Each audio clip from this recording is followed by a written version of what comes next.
I'm sitting in the middle of Curonian Spit, a narrow strip of land stretched between the Baltic Sea and the Curonian Lagoon.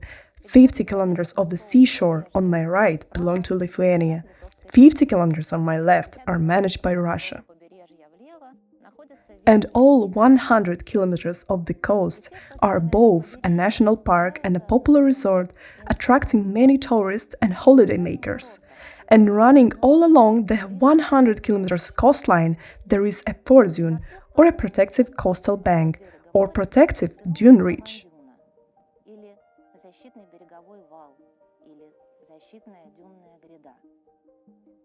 What this installation is, why is it illegal to walk on the Foredune even though it seems an ordinary sandhill?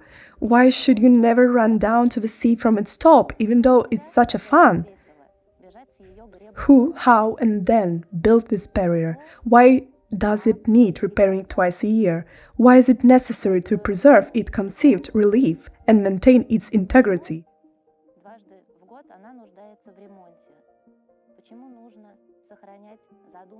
In the following 30 minutes, we will try to answer this and other questions about the Foredune of Curonian Spit.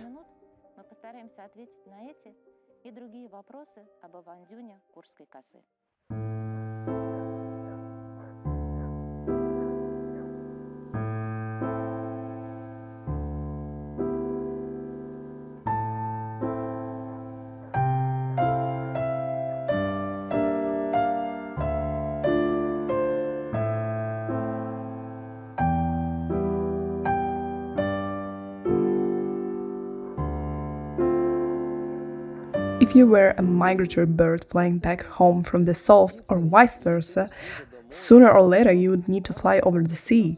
It's dangerous, no place to catch your breath, to have some rest, to feed you up. You fly and there is only unfriendly water underneath. And out of the blue there is a bridge, a road across the sea under you, leading exactly where you go, from the southwest to the northeast if you fly home from south. So now you fly over this road, and all the birds, thousands and thousands of them, fly along the Curonian Spit every spring and every autumn. They have probably been flying like this since the Spit emerged about 8,000 years ago. So birds have been flying when humans came to the Spit and started building their fishermen settlements. Then wars were rolling across the Spit, then the Crusaders raided from mammal side. From above, birds could see people started cutting the forest down, the green peninsula becoming desert and abandoned, and the sand dunes moving across it burying the remaining forest, the road, and the villages. No place to feed and rest up again, but birds cannot change their habits that quick, and the flocks of thousands kept flying every autumn and spring over the dead sandy desert. This safe overland road between the sea and the lagoon saw numerous wars. The 7 Years' War ended in 1763 left the most painful marks. The colonists were mercilessly felling the trees which had for centuries held back wind and sand. By the end of 18th century, the forests of Curonian Spit were almost wiped out, and the unrestricted wind went on the further destructions. By logging out the trees, the human let the gene out of battle, let the sea wind loose, and it became active helper of humans in their restrictive activity. Sand dunes spilled by wind started drifting across the Spit and buried 14 settlements, one after another. Sand was constantly covering the post road. Large tonnage mountains of sand collapsing on the eastern side threatened the navigable lagoon with shallowing. Humans, wind and sand have for 2 short centuries destroyed that nature had been creating for over 8,000 years. No one cared while sand dunes have been taking up fishermen's homes, but once due to sand approaching the navigable Strait of Mammal has shallowed, merchants and ship owners began to worry. The merchants raised money and announced a reward to anyone who would offer a solution to the shallowing waters of the harbor, and the solution was found. According to Johann Daniel Titus, a professor at the Wittenberg University, it was in bringing its green outfit back to the Spit. In his 1768 work, Professor Titus outlined not only methods to stabilize sands and restore forests on the migrating dunes, but also the whole system to create a cultural landscape. These suggestions were much ahead over time. The Prussian authorities had long pondered over them and launched their full implementation almost a century later. But Tito's basic ideas had been put in practice earlier. First of all, it was necessary to halt the moving sands, and only after that the dunes could be stabilized with vegetation. The primary task was to stop sand brought by the sea, but the sea cannot be stopped. Waves throw the sand out to the shore, where the wind dries it and pushes inland, threatening newly planted trees. And in 1803, under the leadership of the chief dune inspector, Soren Bjorn, construction of a trap to accumulate the sand, formation of a stable coastal ridge called a Foredune, was launched on the seashore.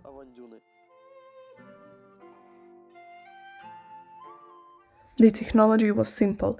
At about 50 to 70 meters from the sea line, 2 rows of a willow wattle fence were constructed of the stakes driven into the sand and interlaced with willow twigs. They set up a double barrier alongside the entire coast. Once the gap between the 2 lines had been filled up with sand, new fences were constructed atop them. It took a few decades to have the protective coastal ridge, which we call the Foredune, extending from Kranz, now Zelenogradsk, to Pilkopen, now Morskoye. The ridge was 8 to 10 meters high, up to 14 in some areas, and 50 to 100 meters wide. The Foredune profile was steep from the windward side and gentle from leeward side. Both slopes were planted with sandgrass species evenly and densely, and the leeward slope also with bushes and trees.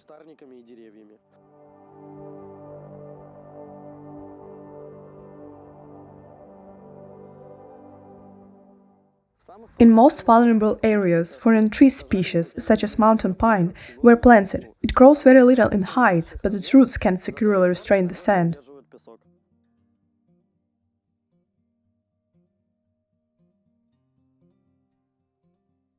Over the century, such experienced specialists as Bjorn, Epfa, Favre & Kuverts, Gerhard Kraus, and others, using the dune stabilization, reinforcement and forestation methods proposed by Professor Titius, had formed the coastal ridge and planting forest over a plain behind it, path, and a range of large drifting sand dunes. The Great Dune Range, previously threatening the inhabitants of Curonian Spit, and even its very existence was once again, in result of enormous human efforts, covered with forest.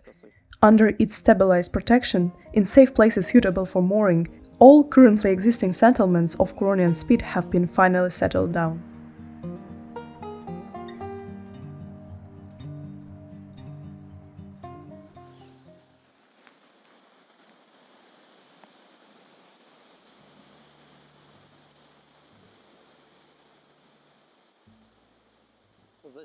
By the beginning of the 18th century, the protective coastal ridge, the forested plain and the Great Dune Range, tamed by tree planting, formed the basis for stability and harmony of a cultural landscape designed by Professor Titius 150 years ago.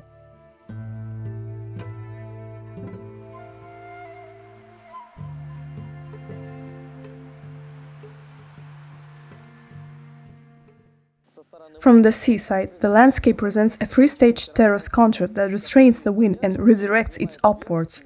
From the lagoon side, there is a dashed line of the settlements. The grandiose idea implemented through the grandiose work has made it possible for a human to get over the environmental catastrophe. In 2000, the Curonian Spit was included in the UNESCO World Heritage list as an outstanding example of dramatic interactions between humans and nature. By 1903, construction of the Foredune all along the sea coast of Curonian Spit was completed. However, arrangement of a cultural landscape hasn't been concluded on that. Over winter, sea waves and wind cause significant damage, and as any artificial construction, the Foredune needs repair. Maintenance of its integrity is mandatory because through those breaches, the so-called wind gates, the sand thrown out by the sea is with great force pushed into the forest. Therefore, as soon as the coastal protective ridge was constructed in 1903, the Dune Inspectorate engaged local residents in sub-brigades to constantly maintain the Foredune. Those brigades employed mostly women who were considered more adjusted to this relatively easy but very laborious task. All works were done by hand. No machinery was used to cause no damage to a fragile sand structure. Repair materials were traditional, such as wooden stakes, brushwood or reed, pieces of fishing nets, and even hay of sand grasses with viable seeds. After the World War II, the radical change of ethnos took place at the Curonian spit, as well as in Kaliningrad region and Memel. Aboriginal population was replaced with immigrants who had to adopt the unfamiliar lifestyle of this place. Fishermen's way of life, as well as the one of a growing forest, not for economic needs but to prevent sand drifting, everything was new to newcomers. They also had to learn how to maintain the Foredune, and this unusual work has gradually become a duty of the local foresters. Choice of methods for the Foredune restoration depends on the extent of its destruction. There are only three traditional methods. Brushwood revetment of the eroded sections of the Foredune makes it difficult for wind to access sand and prevents sand from migrating. Standing barriers are brushwood metal fences or shields, which rise above the sand surface, are used to stop migrating sand and accumulate it in a certain place, to protect vegetation planted from being blown away or buried with sand. Squared wattle fences, the so-called fascines, paralyze wind of any direction.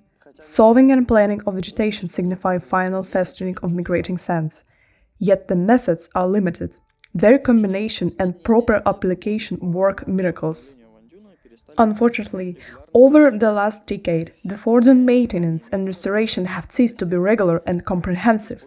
Of all previously used methods, now there is virtually one method in use on the Russian part of the spit, the brushwood revetment, which does not always lead to the anticipated results. It's no use to simply dump brushwood over a heavily eroded slope of the Foredune, as it will just be carried away by the sea waves with the next storm. If the Foredune is heavily damaged and there is a wind gate forming it, first of all, this gate should be closed by building the damaged section of a reach-up. It can be done either with brushwood wattle fences or by mechanical leveling of a Foredune profile, using machinery followed up with brushwood revetment, as they do in Lithuania. The slope is leveled at an angle of 60 degrees, and then brushwood is laid over it in the same way as tiles on a roof, but vice versa starting from above. The ends of the branches should be facing upwards, each next layer overlaps the previous one. The last layer is laid out at the foot of the bridge. If technology is followed, sand accumulates in brushwood, and the wind gates gradually close up. If no machinery can be used, we rely on human craftsmanship and time. Handmade wattle traps are filled up with sand in a single season. The next year, the job is repeated, and it goes year by year until the bridge is closed up. Fences made of wooden boards cannot substitute for brushwood wattle. Sand can percolate through wattle fences, thus forming the Foredune relief. In front of a boarded fence, wind forms a hill of sand under the weight of which the structure often falls. An innovation to heat the hulls up with the whole timber does not work at all. First, it's fire hazardous. Second, unloading of logs with heavy machinery destroys the already damaged Foredune even further. Third, logs are often driven away from the hollows by stormy waves, then being rolled out across the beach and creating danger for people bathing in the sea. According to climatologists, the Baltic Sea is extremely vulnerable to the climate change, and it has catastrophic impact on the Curonian spit.